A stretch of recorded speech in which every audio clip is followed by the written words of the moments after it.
Matinding baha ang naranasan sa ilang bahagi ng Visayas at Mindanao ngayong weekend. Ano kaya ang dahilan nito?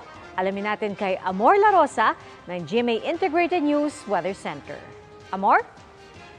Salamat, Pia. Mga kapuso, wala namang bagong sama ng panahon o bagyo na nakakaapekto ngayon dito sa ating bansa. Ang mga pag-ulan na nagresulta sa mga pagbaha sa ilang lugar gaya sa Zamboanga City ay dulot po ng southwest monsoon o yung hanging habagat. Ito rin ang iiral bukas sa malaking bahagi po ng ating bansa kaya maging handa pa rin sa posibleng pag-ulan.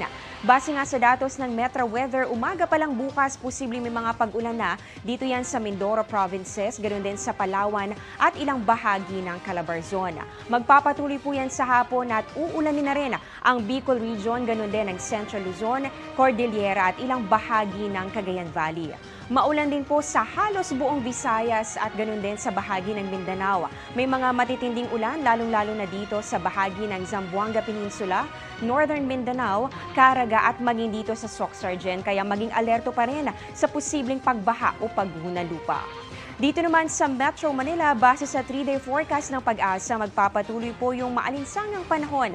Nasa 33 degrees Celsius yung maximum temperature. Pero mga kapuso, hindi po ibig sabihin yan ay hindi na po uulan ha. Ayon nga sa Metro Weather, mataas ang tsansa ng ulan sa hapon o kaya naman ay sa gabi.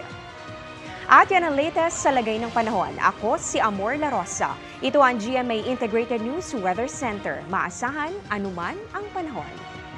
Mga kapuso, manatili nakatutok sa balita anumang oras. Mag-subscribe sa GMA Integrated News sa YouTube. At sa mga kapuso abroad, samahan nyo kami sa GMA Pinoy TV at sa www.gmanews.tv.